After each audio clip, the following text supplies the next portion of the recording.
Good morning, good afternoon, good evening, depending on wherever you're joining from. Very warm welcome to all of you on this webinar. Today's session is on the Kanban maturity model and the question, all important question, what is in it for me? So hopefully this session will be resonating with you because everybody is interested in finding the best way to implement a new change method, a new improvement method. And Kanban, of course, has a rich history of enabling organizations to improve depending on what their business is and what kind of business outcomes they're trying to achieve. And the Kanban maturity model has been instrumental in helping them plan their Kanban journey. So let's get started. We are still, I'm still seeing more people joining, but we will get started with some of the initial agenda for the webinar. So we'll start with some introductions. And then I'll give you a quick introduction to Digitay Swift Kanban for those of you who may not know us very well. And then we will have a discussion on the main session, the main topic, Kanban maturity model, what's in it for me. And then finally, we hope to have a good Q&A session at the end with answering audience questions from your side. Just some housekeeping, we are recording the webinar as usual, and we will share the recording and the session with you in a follow-up email after the session today.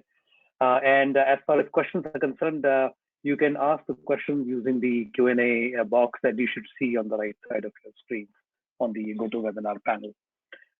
All right, so with that, let me introduce our two main speakers today. I'm very happy to introduce Teodora Bojeva, who is the founder and CEO of Berry Process Agility and also a co-author of the Kanban Maturity Model original book that was written along with David Anderson.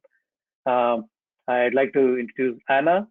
Anna, I apologize for mispronouncing your last name if I do. Lastikowska, product manager for the Kanban. Sorry, Anna, go ahead. I just said that it pronounced it very, very well. Okay, thank you. Product manager for the Kanban maturity model. And my name is Mahesh Singh, and I'm a co-founder at Digitay and run marketing for Digitay as well as consulting. Just a little bit more about both Teodora and Anna. Teodora is the CEO of Berry Process Agility, and like I just said, and is an enterprise agility trainer and coach. I've been fortunate to know her for several years now, working with a variety of corporate teams and in offering a different sort of variety of services. And she helps managers and teams make the agile transition go to greater agility and performance, as well as to learn how to evolve continuously on their own. And she's worked with a variety of industries. She's, as I said, the co-author of the Kanban maturity model, which he co-wrote with David Anderson, and the author of the complete guide for project program and portfolio management with Kanban. She's been especially taking an interest in the project portfolio management space and how Kanban can be used there. And in 2021, she received the Kanban University Fellowship Award for her contribution to the KMM and to the Kanban community. Anya has been, over 13 years, been working in a variety of different industries, finance, training, and project management, working in the public sector, large companies, and of course, running her own business as well. She is a passionate Kanban method advocate and of course a coach and a trainer. She is an ACCA member and therefore helps better understand business as she's working with her customers and give a different point of view in terms of applying principles of Kanban and agility for our customers, especially on the financial side. And like I said, currently Anya works as a product manager for the Kanban maturity model. So welcome to both of you, Teodora and Anya. Before I hand over to you, I will just give a quick introduction to Digitay and Swift Kanban. So Digitay as a company has been around for nearly 2 decades now, headquartered in Cupertino, California, but with offices and customers worldwide. We have, I think, more than 1 million users of our products around the world.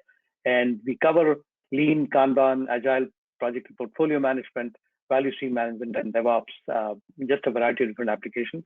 And our 3 main products are Swift Kanban, Swift Enterprise, and Swifties, which cover different aspects of agile and project management.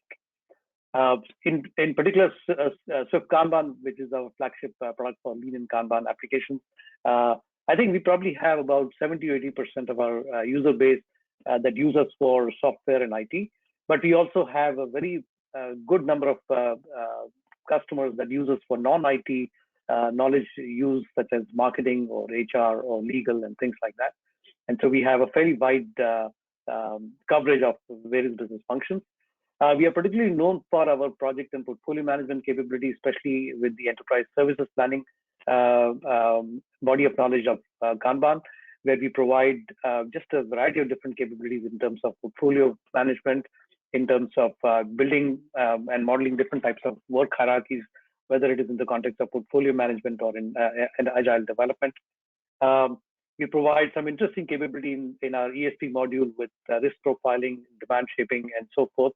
And our advanced customers use us for simulation and forecasting, and just getting better at making their own performance more predictable, and setting some realistic SLAs for their customers and so forth.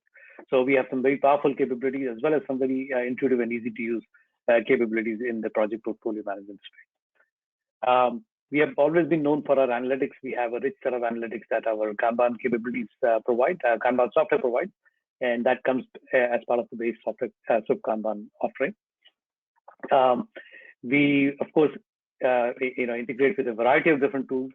Most of our customers use a wide set of tools in their software and IT and in the general knowledge workspace, and we integrate easily with those tools. And finally, just a quick look at some of our key customers. Our customers range from anywhere from 10 to 20 user teams, all the way to tens of thousands of users using our products.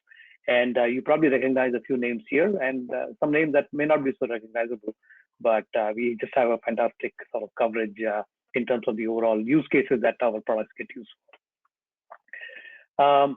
So let's begin. And before we start, and before I open up the session to Theodora and Anya, I just wanted to ask a quick question to the audience here, a couple of questions on your current involvement with Kanban. So let's get up the poll questions and see if we can get some idea of who our audience is today.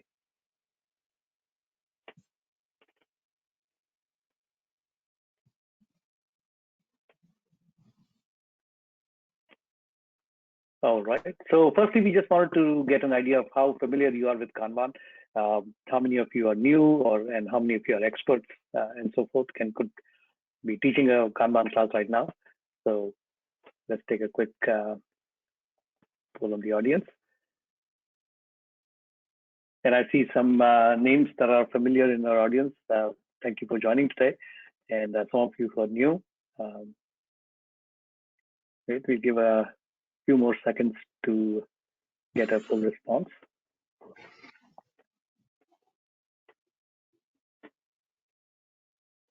Okay, shall we see the results? Let's take a look.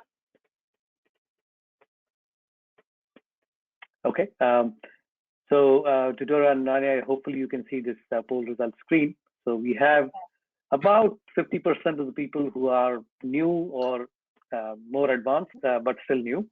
And then we have the rest who are quite proficient in the knowledge of Kanban. Great, very glad to have all of you here. And again, hopefully you'll find this session very interesting. Let's also get an idea of what has been the implementation of Kanban in your organization. How long have you been doing it in the company? So just a quick show of hands here in terms of your organization's history with Kanban.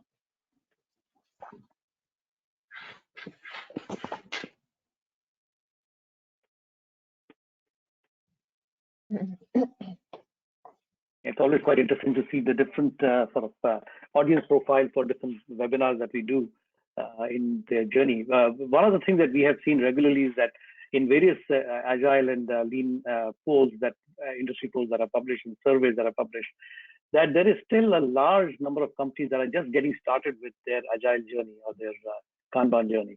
So we who have been in this industry, or we've been living in this world for the past 10 years or maybe more, it feels like everybody should already be doing agile, but we are always surprised to see, especially some of the older organizations, just getting started or just very early in their overall journey. All right, so let's take a look at the audience here and to see what they're. Okay, so you can see that I'm going to say about 60 to 70% of the companies have implemented Kanban at some level, so definitely in multiple departments. But there are some that have not yet started and they plan to do, and of course there are a few who have no plans yet. Great, so hopefully it gives you a good idea of the audience. Thanks. Let's take away the poll and let's get started. So I'm going to stop sharing my screen and let's make sure that our audience can see all of us. And again, so Tidora and Dania, welcome. Now I can see you properly. All right, so to start the conversation, Tidora, I'm going to ask you for the audience who may not be so familiar with the Kanban maturity model, to give a little bit of a history on the KMM. So how long ago was it launched? How long did it take for you to work with, working with David? I know both of you created the overall model, but how long did it take to prepare? And what has been the general response so far? Okay. Well, first, we never had the objective to define something like the Kanban maturity model. Back in 2016, the CMMI Institute invited David and me to define a Kanban profile for CMMI organization. And we were working on this profile. We delivered what we did in that time, but in the end it was not published. So simply it was a good work we did that that was not published. Yeah. But David had the idea that maybe we could document better the patterns, the Kanban patterns that we have seen in organizations that by that time were using Kanban already. And this is how we started defining the practices and defining patterns of Kanban practice implementations in different organizations. So in fact, we went through all the case studies that we had by that time. This is 2017, going through the training materials that David was using. In fact, they were based on these case studies, and David was using for teaching Kanban. And well, this is how we derived from all this collected experience of organizations who already knew and were using Kanban. We derived the initial practices, and then we started putting them on the wall, and we realized that not all of them happen at once. So it's not simply a random collection of patterns or practices. We realized that all these companies that were using Kanban already, in fact, they demonstrated an evolution in their practices, in their behaviors, in their habits, and how they manage work and how they work together as an organization. And therefore, we started putting the practices at different levels on this whiteboard, on this flip chart that we were using, just to show that some practices appear in the beginning, in a very early stage, but other practices appear later in the journey of the companies. And so we defined like this the first map of practices, and we put the levels. Initially, the levels had different names. They were more oriented based on the Jerry Weinberg books for quality software development, about how software development organizations evolve. But afterwards, we realized, and in fact, it was during Clean Kanban India in 2018 when we realized that these names were not proper, because we are describing different stages in the evolution of organizations, not processes or management practices. And therefore, we changed the names. That was in 2018. But in 2018, in fact, we published the beta release of the model. So if you remember, or if you see the book, you will notice that there are some differences in the names of the levels. And afterwards, in 2018 and 2019, we conducted a beta program for validating this beta version of the model. And we validated it with more than 20, or maybe almost 30 coaches working with different organizations. And this is how we collected additional knowledge and better understanding of how organizations evolve and what practices can be introduced easier or not so easier in the organizations, and also how the culture of the organizations evolve.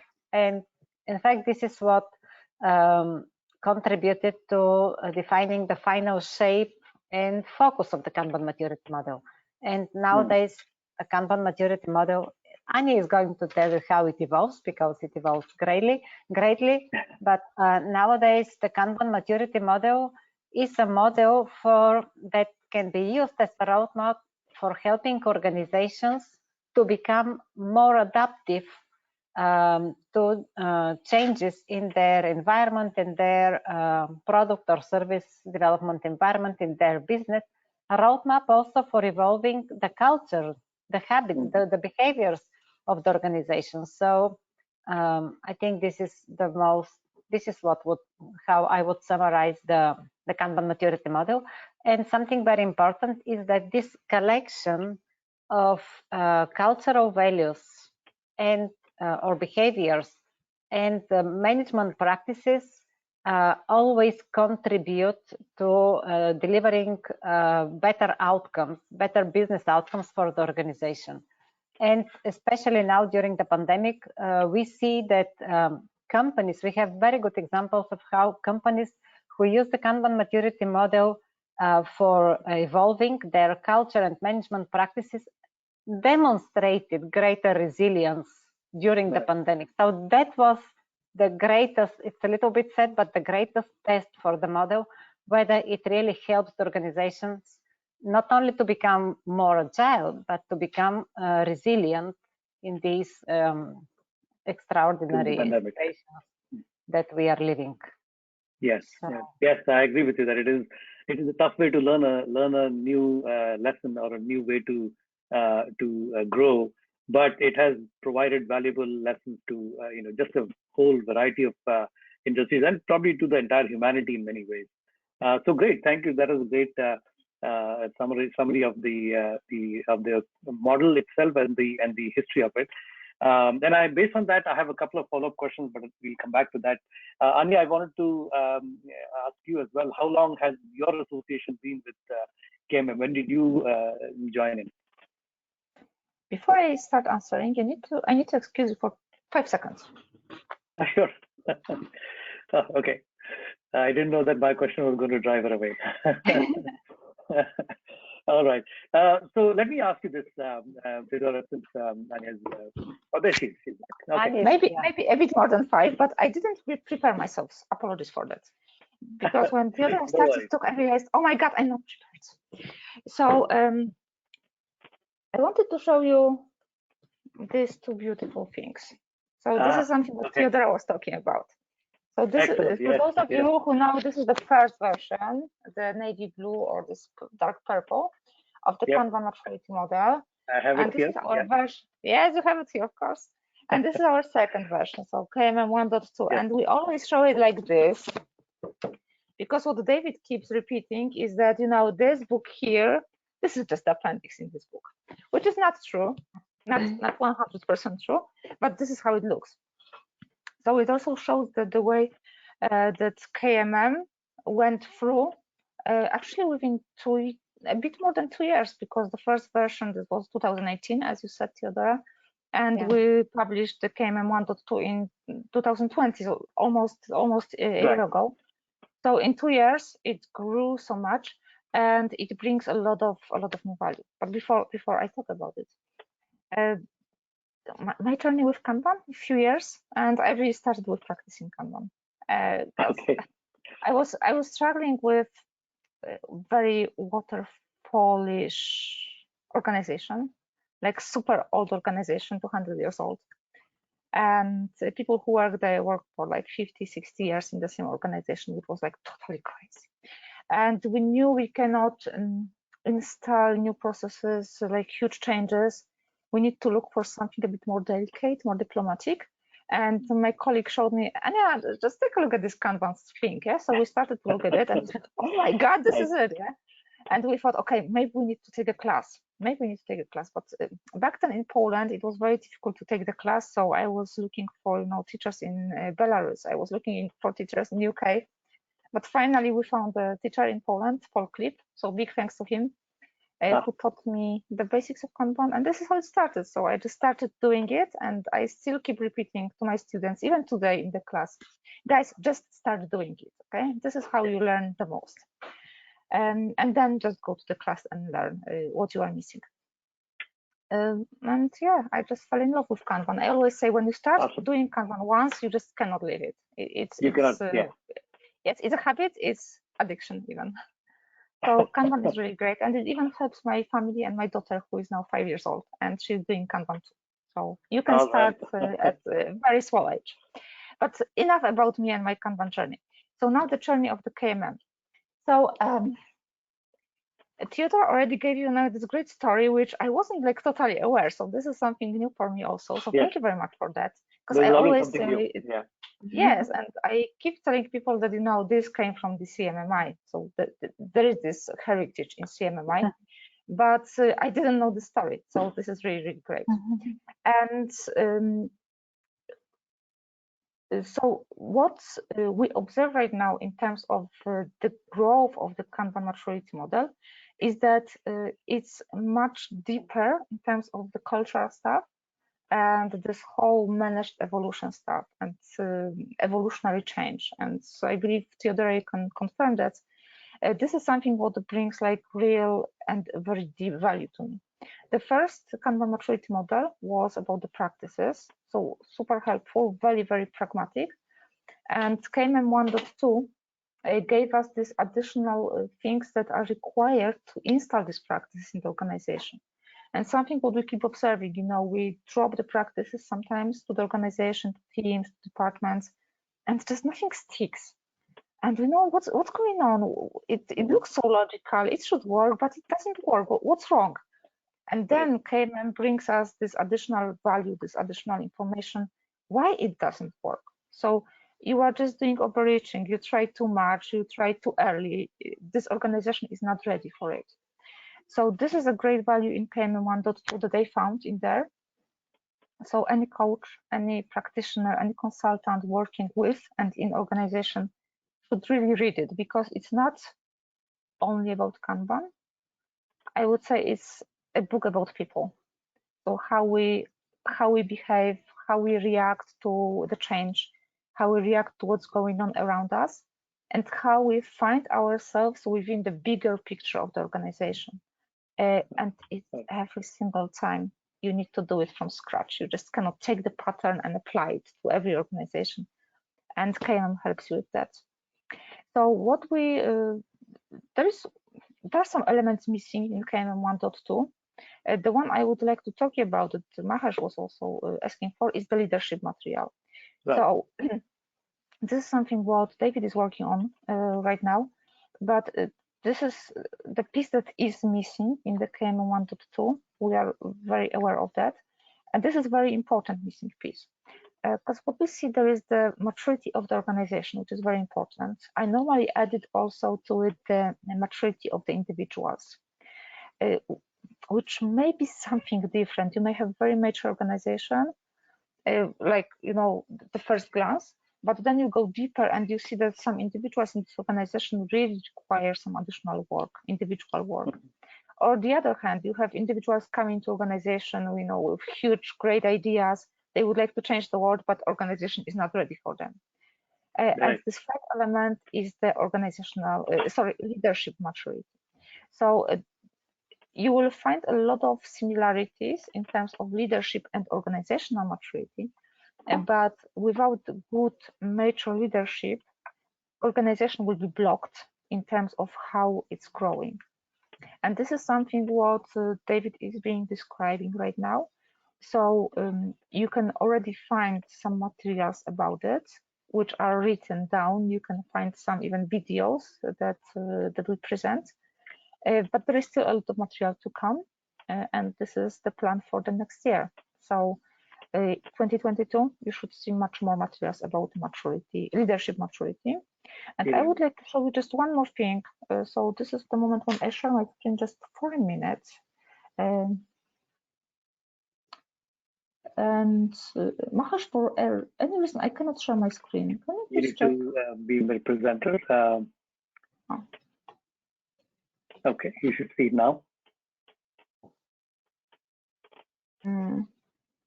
Not yet. Okay, so we can figure it out later. Because you can find the stuff already in what we are developing. It's called KMM Plus. So you just put kmm.plus in your web search and you will find the page. So all the new material. Oh, now it looks like it's working. You should be able to hit a play button there and share. Yes. Just give me seconds. There you go. Can you see my screen now? Because I'm not sure whether I'm It is sharing showing your screen. desktop right now. With our faces. It's showing. I can see you, but I'm seeing your desktop, which has got a folder open. And this one? Now better? Oh, there you go. Now, yes, there it is. Okay, so I just need to switch it. So I wanted to show you where you can find this leadership material, because this is this kmm.class page. And what we are doing is that whenever Theodora or David writes something new, we already added to this KMM class, because it's difficult to print out the book every single time when we have a new chapter. Yes. But for that we have the KMM plus. So this is not only the place where you can find the KMM 1.2, but this is also the place where we add this beta version of new material from KMM 1.3. And you can find this leadership material at the bottom here of the views. So these are the decision filters or different integrations with leadership and management, different methods for leadership and management. Or you can also click on chapters, again at the bottom. All of these chapters, which are labeled version 1.3 beta, these are the chapters from upcoming book. And they are beta because we really, really look for your feedback. If you read it, if you start applying it, please share your feedback with us. Because everything what we create for people, not for ourselves. So we really want you to look at it, to read through it, and to start applying it and telling us how it's working. And the third place where you can look for this material is here in modules. So in different modules, for example, in the culture module, you can look at the videos, and some of these videos already come from the new material. So about decision filters, or some more information about the social cohesion, social capital. So so this is the place where you can find the new material. We are not hiding it for ourselves, we are sharing with the world. And so this is available without subscribing, or is it available? So there is part of the material that is available for free. That is part of material that is available for subscribers. But I always advise to go there, read through it, and you will figure out what's there for you. Great. And I can tell you, tell everybody on the audience today that it is well worth the money that you spend. It is very economical, and it is something that is invaluable to any company that is, looking at the overall planning and the journey of implementing Kanban, and not just implementing Kanban, but really growing in terms of becoming a mature organization, anti-fragile organization, and a lean and agile organization. Great. So thank you for that introduction, Anya. So Theodora, back to you for a question, which is of course in the topic that is of very great interest to you and passion, where you have a lot of experience as well, which is the area of project and portfolio management. So what are some of the content related to project and portfolio management that you're working with in the version 1.2? And can you talk about it in the context of how project managers, portfolio managers can benefit from the use of KMM? Yeah, it's true that there were few practices that were coming from project organizations in the beta release of the model, but somehow they were not enough to represent well enough how project organizations can benefit from Kanban and from the Kanban maturity model. And that's why we decided to learn deeper about how we can help project organizations and publish this material separately. well, not to postpone the launching of version 1.2, just to be able to study well project organizations. And what my experience was showing, and what I continue observing among organizations, among project organizations, is that they can benefit a lot from Kanban and from using Kanban for managing their work. I mean, not as a project management method, because Kanban is not a project management method, but it complements very well their way of managing work. However, it's very little known, and if it's known, typically Kanban is associated with a visual board. So we decided to get deeper and do more work with project organizations who use the Kanban maturity model. I mean, start with the Kanban practices, but what we are looking for is not, what we are aiming at is not only introducing some practices, changing one practices by another practices, but really helping these organizations develop as more agile, not with capital A, and more resilient organizations. And we are documenting this experience. We've been working on this for many years, but starting consistently documenting the experience last year. And we have made very consistent implementations. Well, work with several companies already. We have defined also a program for managing project programs and portfolio with Kanban, and we have validated this program in several companies in company format. And we this year it was between February and July, we also validated it in a public format. Several companies following approximately the same step, using the Kanban maturity model as a roadmap for improving their project management. When I say improving their project management, we always measure the outcomes in terms of how they evolve as an organization, whether they cope with meeting deadlines, with delays, with managing risks, with managing changing priorities. And we also observe and document how they evolve as a culture, how the behaviors and the habits in the organizations evolve when they start working with Kanban, especially when they start working at project level, end-to-end, and also at program or portfolio level. And I think, well, we still have, in April, we published the guide for project program and portfolio management with Kanban.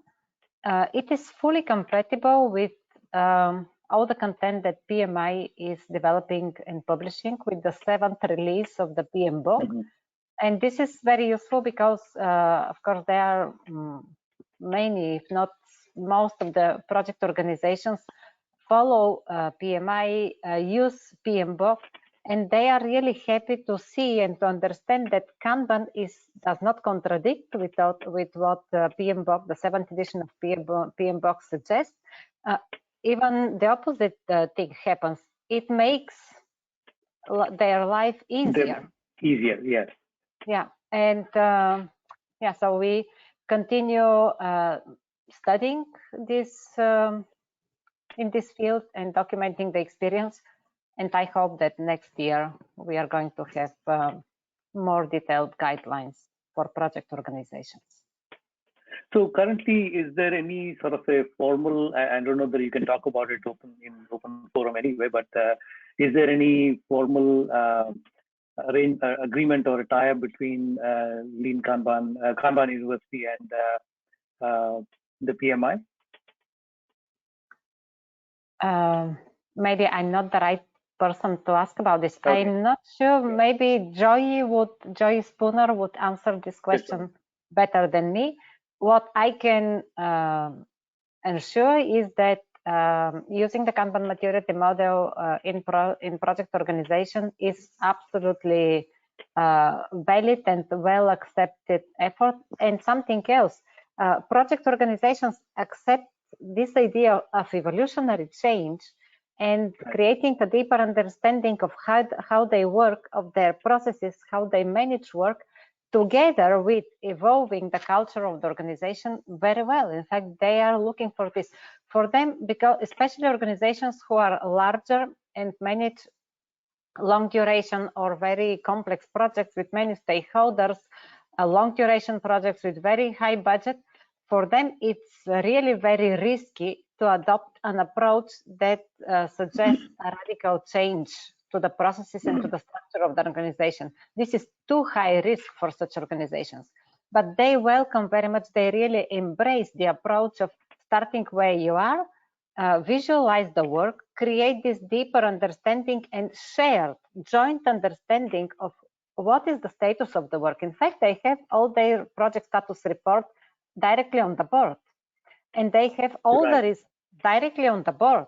And this is what they need. This fast, instant feedback is that they need in order to be able to respond adequately and quickly to all the circumstances that happen, changes to the circumstances that happen in their business, in their project.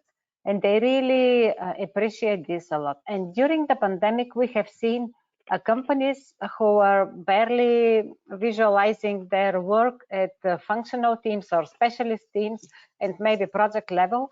And you know, in such a event like the pandemic, the probability that they went back to their project management practices was high because the disruption was very strong. However, they did just the opposite. They accelerated the adoption of Kanban and scaling the usage of Kanban at portfolio level because they realized that this is the only source of truth for their projects. And this is the only way for them to keep the entire organization on the same page with the same understanding of what is the status of the project and what they have to do.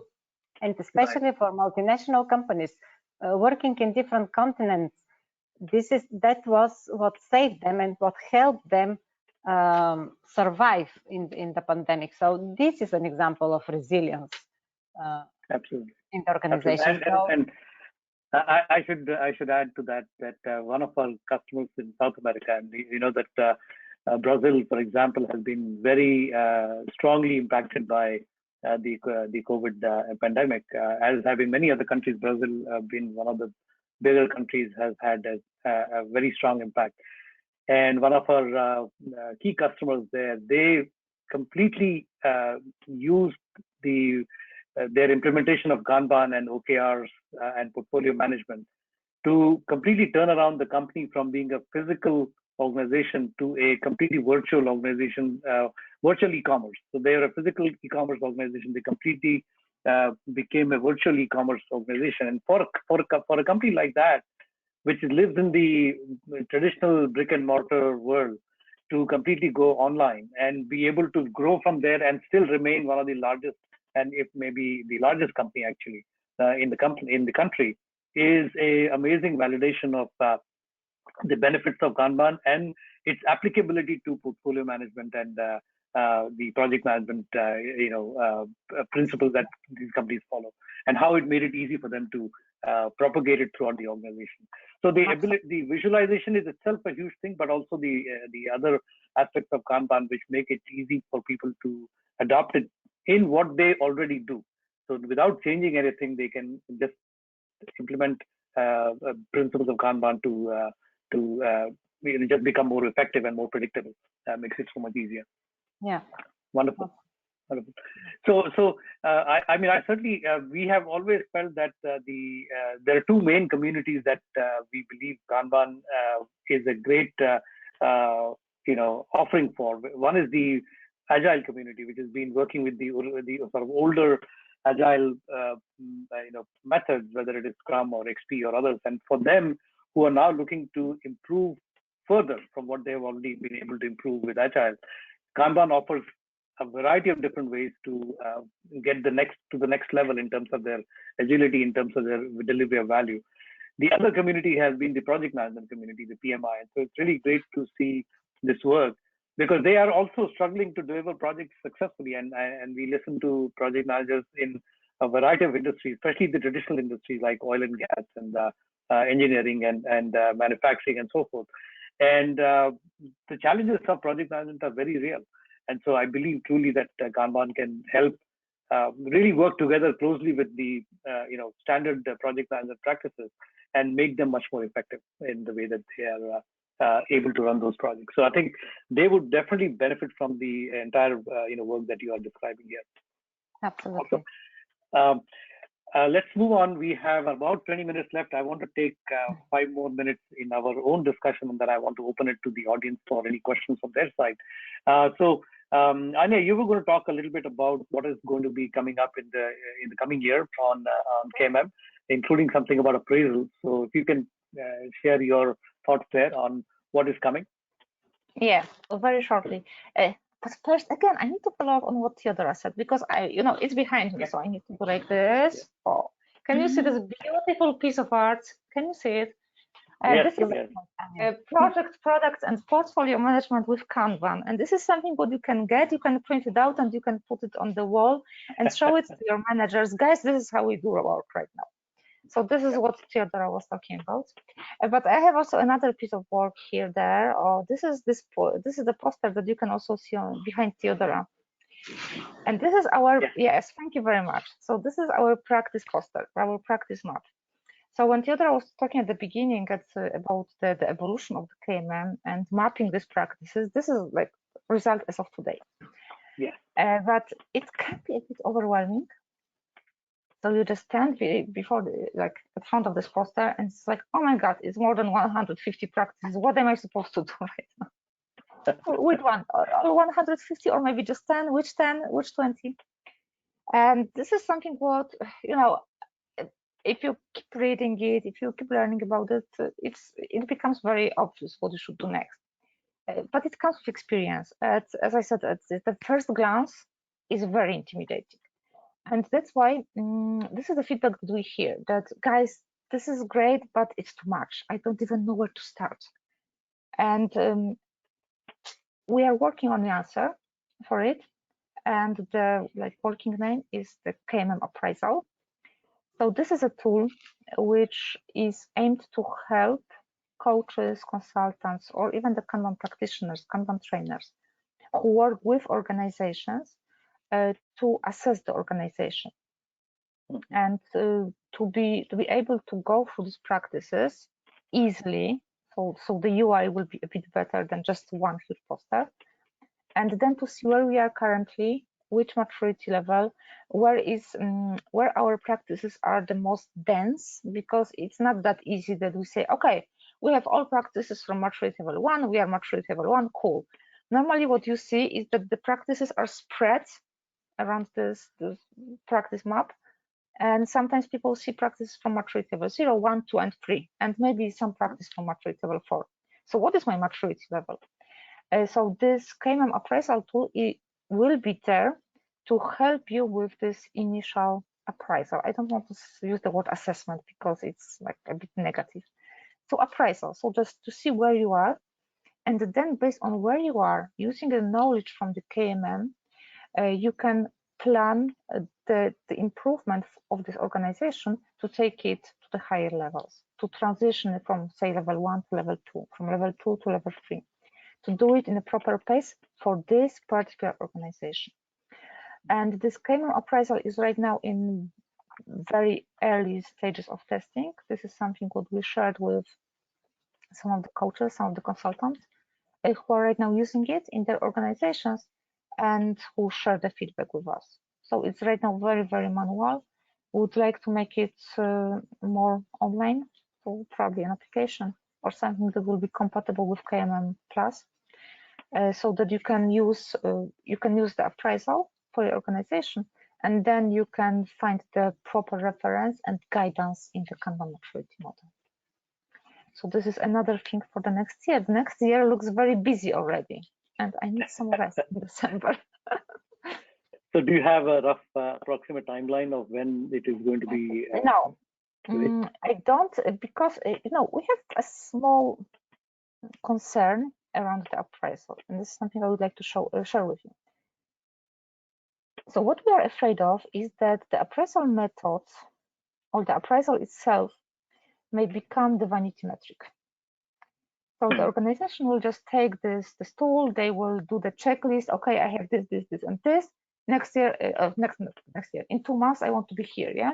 So yes, it's not a checklist that you just go through practices and you check what you have or what you don't have, and then you start applying new practices just to be better in 2 months, to feel better, to look better, and everything is in green, not in yellow or red. So we are really afraid of that outcome of the appraisal. And that's why, more than doing like the technical part of doing it will be very easy because there is no rocket science. But we are really spending a lot of time discussing with people how to do it so it does help organization, but it doesn't become the vanity metric. So people just take it and start doing this watermelon projects or this kind of stuff. So everything looks beautifully green in the appraisal, but in reality, it's like totally different. That's why I do not commit. I need to defer commitment right now. Okay. I mean, that is actually a very relevant point. Taylor, you mentioned the origins of the KMM work with the CMMI and the Software Engineering Institute. And we have a lot of history at Dignity working with these large IT services companies who in the, I would say, late 90s and early 2000s were very enthusiastically implementing the CMMI maturity model in their organization, because that became almost like a marketing tool, right? Because if you had to show that you are able to generate high quality software and you are the best at it, then there was nothing better than to say that you are a CMMI level 5 organization. But they suffered from, I think majority of them suffered from exactly the problem that Anya was just describing, which is that you have pockets of excellence, but as an organization, it's very hard to judge whether you are a level 5 organization or not. And for many people in the organization, it became a matter of checking, just a tick mark that yes, I have done these things, and these a few projects that we have measured or sampled have shown those practices. Therefore, as a company, we are a level 5 organization, but in reality, it was very different. And many customers' experience with working with those companies was very poor, as opposed to the expectation that they may have had. So, so do you see that as a risk? Even though I think most leadership and most customers like the idea of having a roadmap, a path, right? You start from here, and if you do all the right things, you are going to end up at a certain higher level of existence, whether it is culture, whether it is organizational maturity, whether it is project practices or software engineering practices. So everybody likes the idea of that roadmap, the sort of maturity level driven model, but it has this risk. And firstly, I would like to ask you, have you seen some evidence of that already? So, where people, when they want to implement Kanban, does KMM become an enabler for implementing Kanban because of its nature of a roadmap and a maturity level driven model?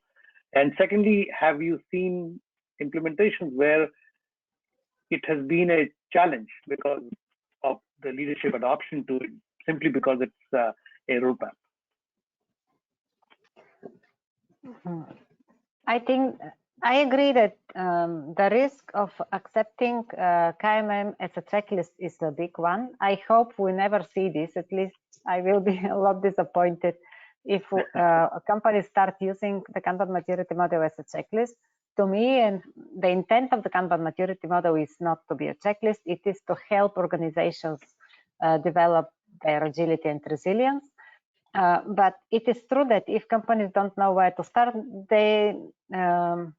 it's very tentative to start saying, okay, let's see how many of all these 150 practices we do and start using the model as a checklist.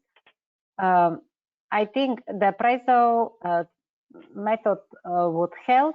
I hope we never come to see a certification, because then is when the risk of demonstrating something that maybe in reality is not there, not in place, might happen.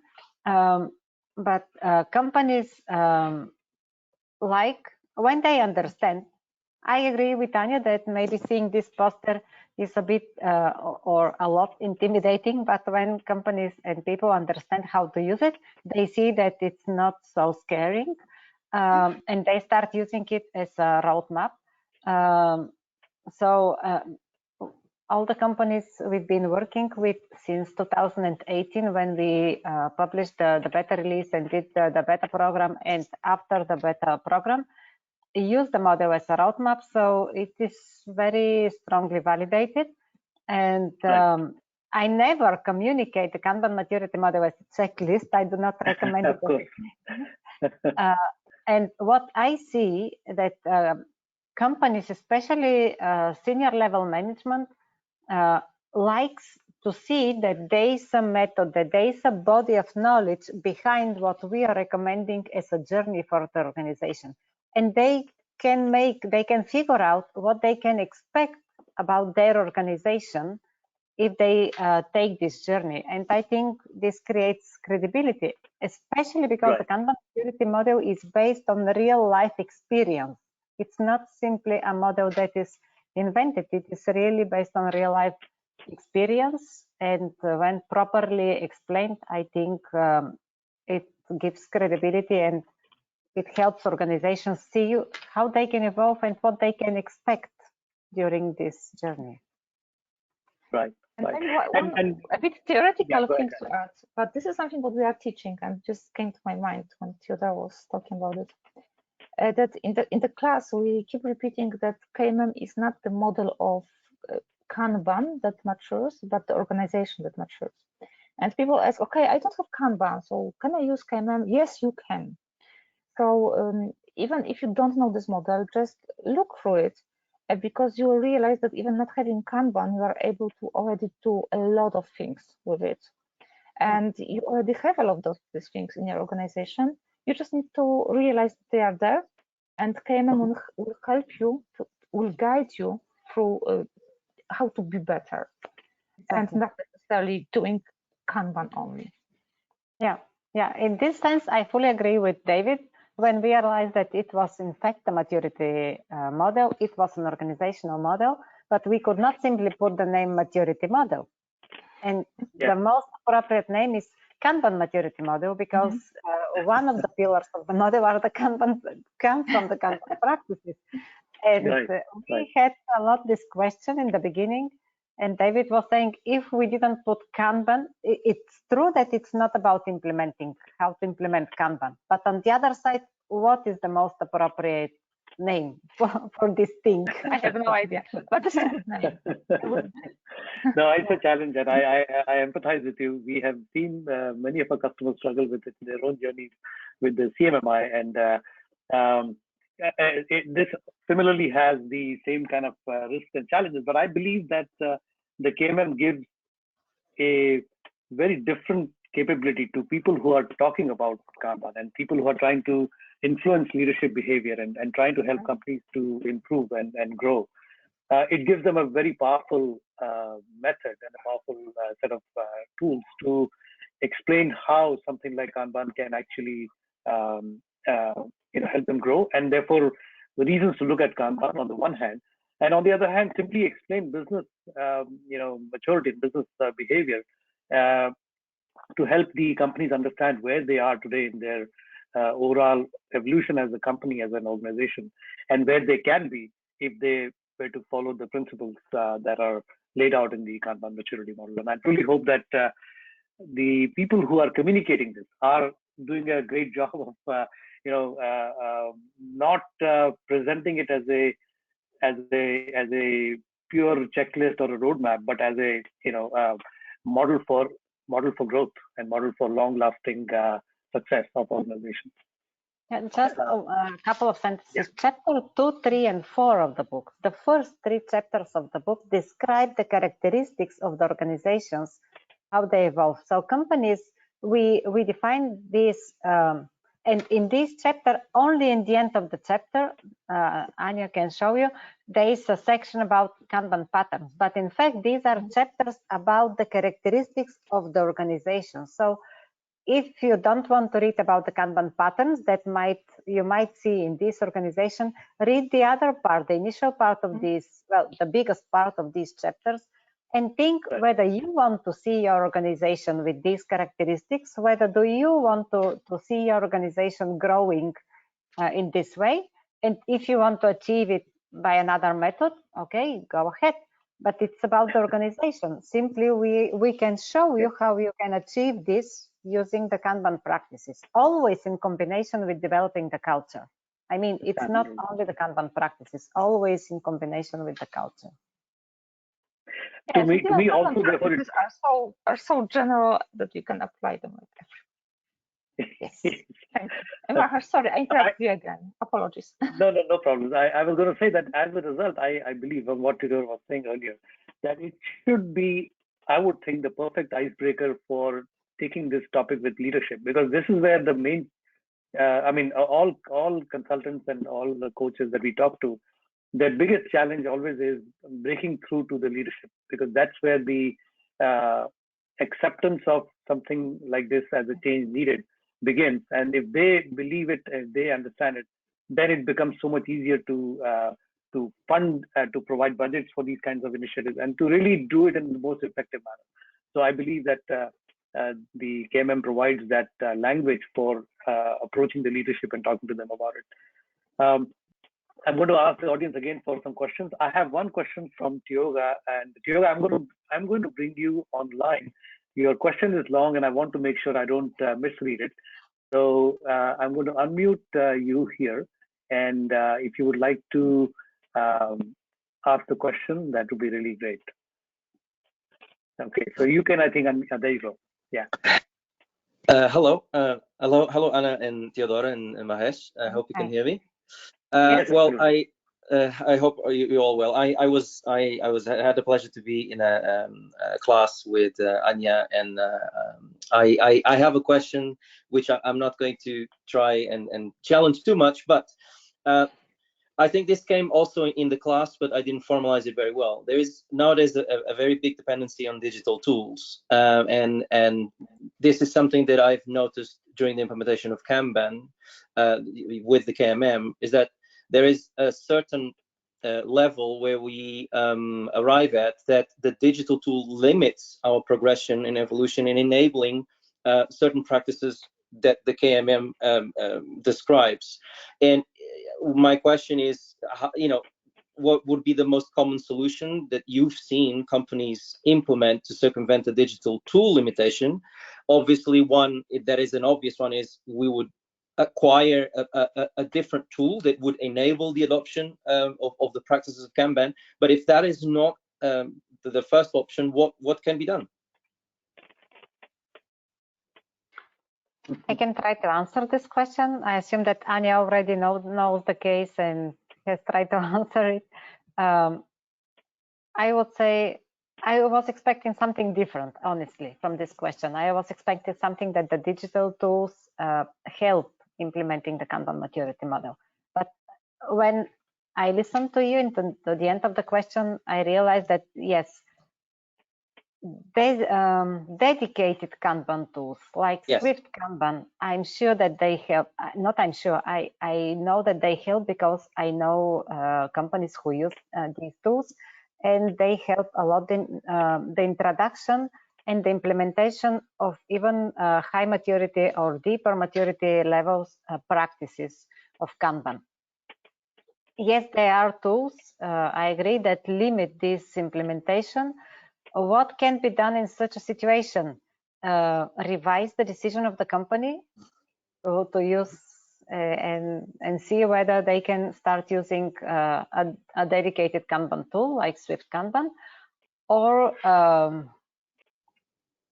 look for a workaround using tools that facilitate somehow, like Nave, maybe, who read from tools that are not dedicated Kanban tools and read the information from these tools and try to analyze this information and in such a way facilitate the understanding of the processes.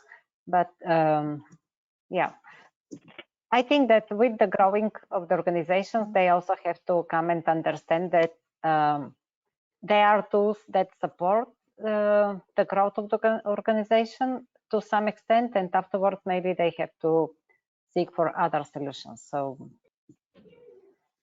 thank you. Yeah, I'm afraid I did not give the best answer, but it is true. In my opinion, the tools should make the life of the people easier. They have to facilitate. They have to facilitate the implementation. They have to eliminate bureaucracy. Have to eliminate work duplication, and have to facilitate a lot the analysis of data and making conclusions from them. But yeah, not all of the tools do this. I wanted to say that unfortunately I have to agree. Because why unfortunately? Because for a long time I was at the position that, you know, you have a tool, you just sometimes it's very difficult to do something about it. And you know, sometimes even the idea that you need to transition from one tool to another with all of the projects, items, tasks, it's like, oh my God, it's impossible. And it's overwhelming. And I'm like, pragmatically working with organizations, I see, you know, they have different problems than just a tool. So at the start, we're just focusing on solving these basic problems where tool is not yet an issue. But you know, you just touched the very delicate point right now with this question, because I'm spending evenings trying to, you know, find the inner peace, fighting with the tool, which really stops me from doing a lot of things that I would like to do. And I just look at it and I'm helpless because I cannot do anything about it. And you know, the one and only solution is to move to another tool which support this stuff. On the other hand, I know that it will be very, very difficult. And as like, you know, the professional ethics doesn't allow me to recommend it as the first solution, although it would be probably a very good solution. But I also agree with what Theodora said, that sometimes there are some other things that you can use to already enable some improvements, like plugins or add-ons that exist. Like with my colleagues, we fight for a few months for better metrics with database and Excel, but we gave up. Simply, we gave up and we started to use Nave. So there are tools in the market that can help you, but ultimately, when you want to do like serious Kanban, in that sense that the organization matures, and you see that tool is stopping you, probably one day you need to make the decision. Maybe think what is the objective of the organization, what they want to obtain as an outcome from using Kanban practices for managing their work, and try to quantify how much it costs them not having the right tool and making a workaround because they are interested in continuing getting deeper in the understanding of their processes by means of the Kanban practices. And well, so if you can quantify how much this would cost, then you could compare it a lot easier with how much it would cost you to use a dedicated Kanban tool, and then like make a cost-benefit analysis. Yeah. I have seen such analysis who have compared how much it cost us, the lack of productivity, because they call it like this, lack of productivity or lack of efficiency because we are limited by the tool we are using, and then compare how much would this productivity or efficiency increase by using another tool, and then simply compare how much the current tool cost us and how much the other tool would cost us. So in the end, especially in larger organization, it is a lot related, in addition to making the transition from one tool to another, but this is a technical difficulty which can be overcome. It is about deciding how much it would cost to the organization. Thank you both. Thank you. Thank you. I'm going to add to that, and Tiago, I'm going to give a slightly different answer, even though I'm one of the interested parties here in terms of tooling solutions that we provide. Actually, with Swift Kanban and Swift TSP, we have actually a very powerful solution. But what I've seen is that a lot of companies, I'm not implying at all that it is yours, but a lot of companies and people, they believe that once you have the tool, you have the solution, full solution. And just because you buy the best Kanban tool, that you are now doing Kanban. But the reality, I think, has been that it is a combination of the tools and the processes that you follow. Like, for example, you may have, and I'm amazed to even today see companies implementing Kanban or Agile, but having trouble doing a daily stand-up meeting. So they are unable to do the daily stand-up because they are, people are in different locations, they don't have the time. So as simple a process as that, I believe the daily stand-up is probably one of the most crucial things you have to do in order to make anything successful, especially Kanban and Agile. And if you're not willing to spend the time to do the daily stand-up or the replenishment meeting or the other meeting that Kanban recommends, you're not going to succeed with just the tools. So it is the tools, it is the process, and then ultimately it is the people. That there need to be, I believe, at least a few people in the organization who have truly understood the value of what people like Tidora and Anya are trying to teach, and really drive the rest of the organization. Because in spite of the democratic nature of Kanban, it requires some strong believers, right? And so they need to put it all together, the solution, which is in the people, process, and tools, in order to really provide the ideal sort of way for companies to move forward. Thank you. Thank you for your question. I guess we are at the bottom of the hour, Anya, and I think we will stop the session here. Thank you so much for a great discussion, a great presentation of the KMM. I'm looking forward to talking to some of our customers who are, actively looking at it and see how we can help them start to implement it, and maybe have them talk to you if they need, education and just a better understanding of the model. And for those of you in the audience who have stayed back, I'm just going to share my screen here so you can see the contact information for both Tidora and Anya. And if you want to get in touch with any of us, if you would like to learn more about Swift Kanban, just get in touch with any of us, and we will be happy to answer those questions and support your journey with Kanban. So with that, thank you, Mahesh, for inviting us. So much. Yes. Sorry, I didn't mean to interrupt, but thanks a lot. It's late evening in Europe, so I will let you both go. And I hope to meet you again in the new year, and do some more of these sessions. Thanks a lot. Big thanks to everyone. Have a nice day. Okay. Bye. Bye.